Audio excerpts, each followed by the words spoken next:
बौद्ध धम्म क्या है?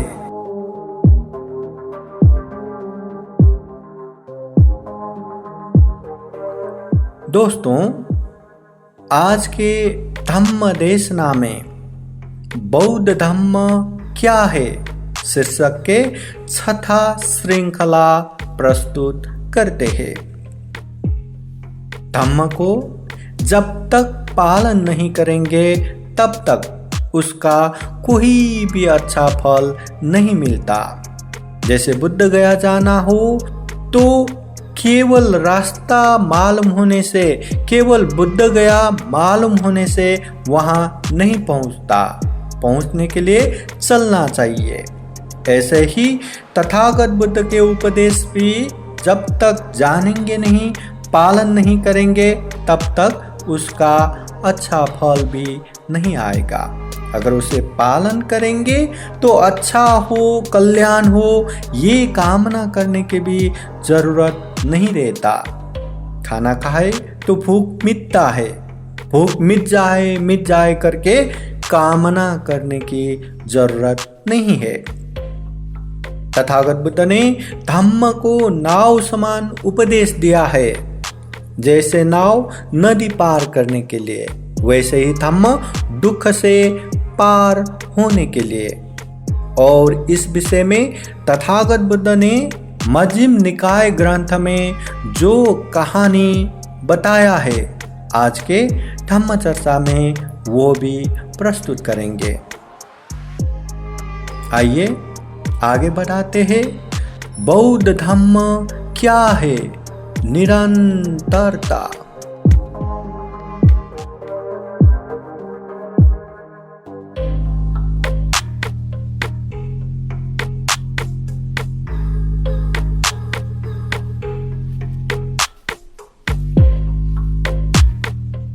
समन्ता चक्रवालेषु अत्र गच्छन्तु देवता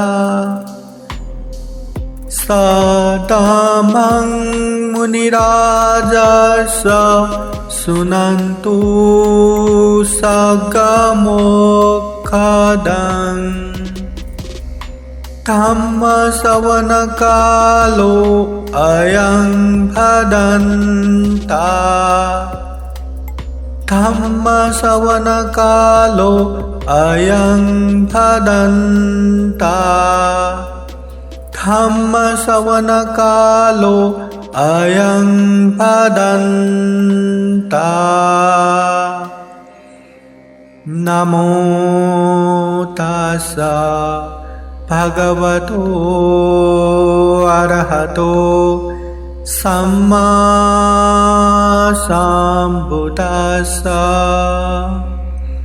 नमो तस्सा भगवतो अरहतो सम्मा सम्बुद्धास्सा। नमो तस्सा भगवतो अरहतो सम्मा सम्बुद्धास्सा। साधु साधु साधु।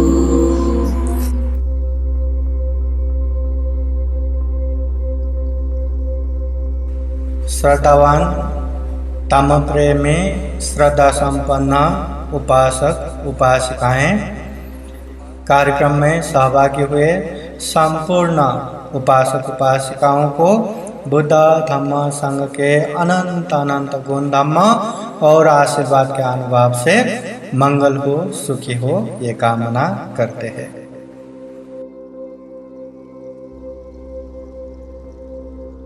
अभी एक उदाहरण, हमें बुद्ध गया जाना है। अभी बुद्ध गया जाना है, बुद्ध गया के विषय में भी सब पता है, और बुद्ध गया जाने का राह भी पता है। हम ऐसे ट्रेन में जा सकते हैं, प्लेन में जा सकते हैं, बस से जा सकते हैं, अपने प्राइवेट कार से जा सकते हैं या पैदल जा सकते हैं, वो भी पता है। पर हम गए नहीं, बस यहीं बैठ के बुद्ध धम्म संघ का प्रार्थना करके, हे भगवान मुझे बुद्ध गया पहुंचा दो, हे भगवान मुझे बुद्ध गया पहुंचा दो, हे भगवान मुझे बुद्ध गया पहुंचा दो। पहुंच गए क्या हम? पहुंचेंगे क्या हम? नहीं। जब तक हम चलना शुरू नहीं करते तब तक हम वहां नहीं पहुंचेंगे। अगर पहुंचना है तो उस तरफ हमें जाना भी है। इसलिए बुद्ध भी कहते हैं, तुम में ही किचंग आतपो अखा टारो तथागत। तथागत बुद्ध तो केवल राह दिखाने वाला है, मार्ग प्रदर्शन करने वाला है, चलना खुद ही है। अगर दुख पसंद नहीं तो दुख मुक्ति के राह पे हमें ही जाना है। बुद्ध को खूब खूब भक्ति भाव किया करके बुद्ध तथास्तु करके वरदान देने वाला नहीं है, निर्वाण पे पहुंचाने वाला नहीं है। पहुंचना हमें ही है, अच्छा कर्म करना हमें ही है। इसलिए ये बुद्ध ने स्पष्ट ये 3 चीज बताया है।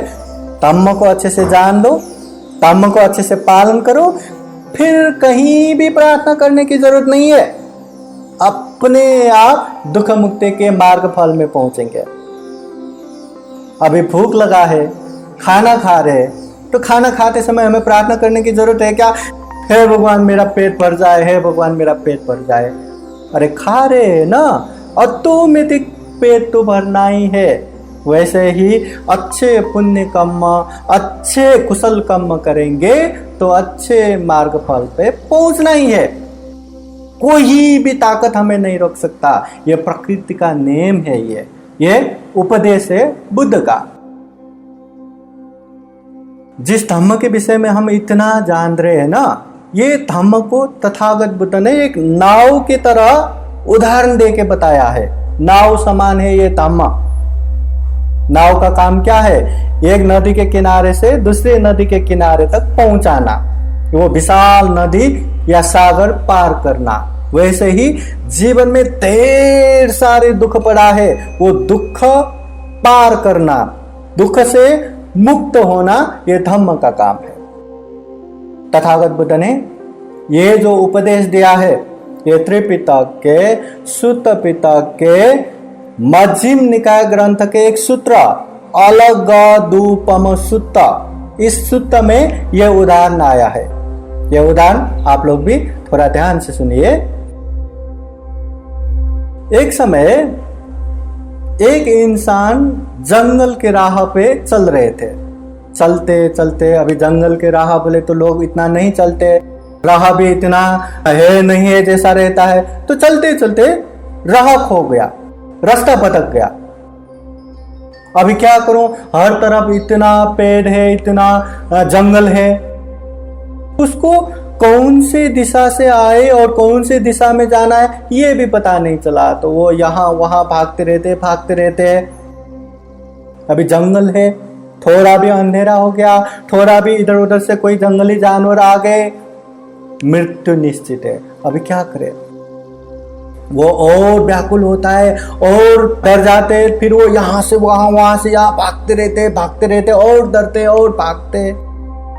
बस भागते वो जंगल के किनारे में पहुंच गया। अभी वो देखता है, वो जिस जगह पे बैठा है, जिस जगह पे खड़ा है, वो भयावह जंगल है। कभी भी कहीं भी कोई भी जानवर आए तो उसका जिंदगी खत्म। और वो जंगल के किनारे में बहुत बड़ा नदी है और नदी के उस किनारे देखते हैं, वहां पे कोई जंगल नहीं है, कोई भय नहीं है, कोई त्रास नहीं है, वहां जिंदगी का कोई खतरा नहीं है। अभी क्या करेंगे? वो चाहेंगे कि नदी के उस किनारे जाए, पर नदी इतना विशाल कि वो तैर के नहीं जा सकता और वहां पे कोई पुल भी नहीं था। अभी क्या करेंगे? फिर उसने यहाँ वहां से पेट का लकड़ी, बांस, ये लहरे, ये वो रस्सी वस्सी लाके मुश्किल से एक छोटा सा नाव बना दिया।